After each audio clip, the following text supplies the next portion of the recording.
Hey Hoopers! Today I'm going to do a tutorial on something that I guess I would call a chest bump.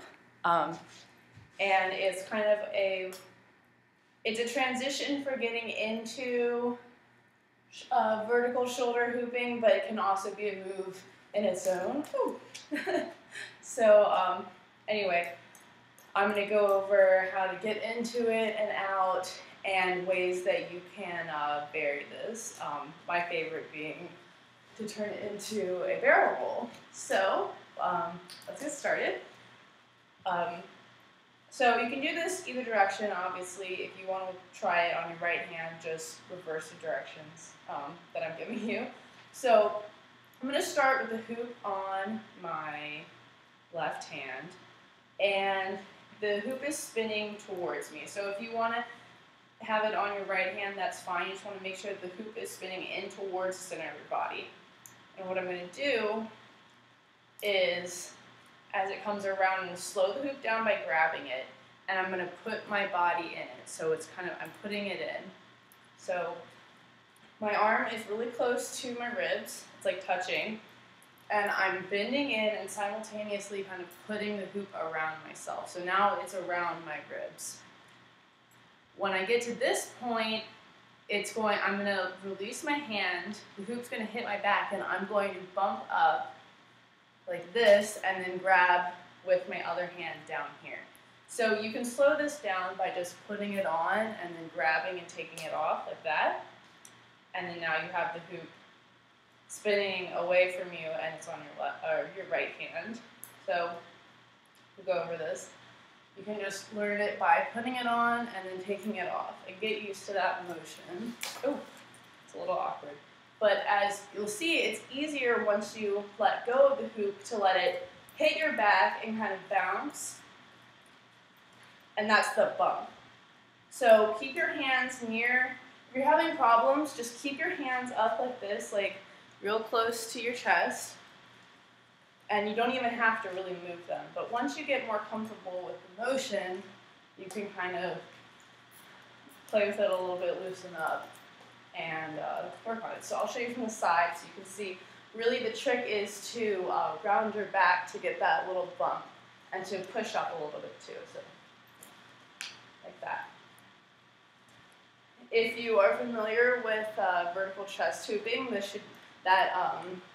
curving of your back and that little bounce should be familiar to you. If not, this might be a good way for you to work on getting into vertical shoulder hooping. It's the way that I learned and was able to kind of master that. So just like that.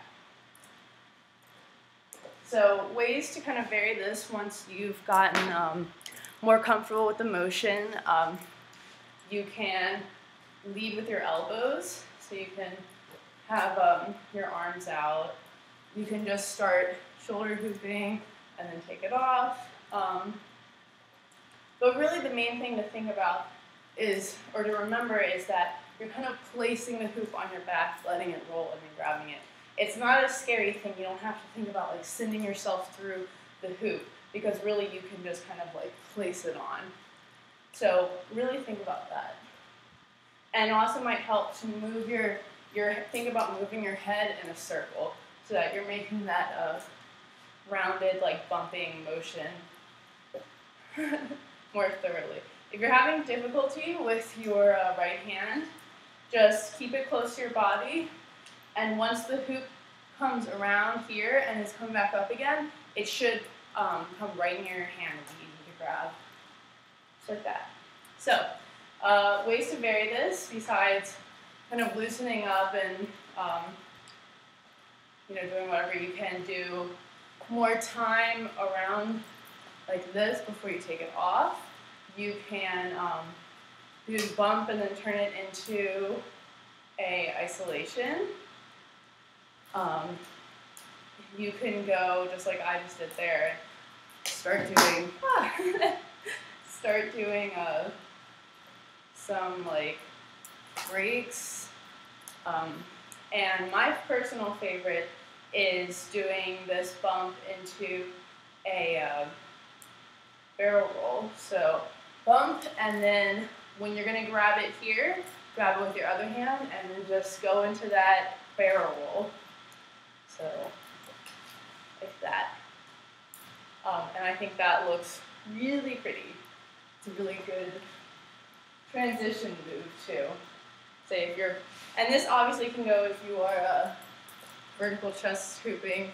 This hoop's kind of small, and you can just kind of move into that. So keep this trick in mind as a transition for getting into vertical shoulder hooping, getting out of it, and like as a move itself. And as you get better with that bumping motion, you can even kind of, oh, and you have bigger hoop than this one. I don't know if this is better. You can even bump, what you would do is you would bump it up like that and then move your body out of the way. So it's kind of an awkward thing, but I'll do it from the side. And then you can catch it. So you can really practice that and then really get a good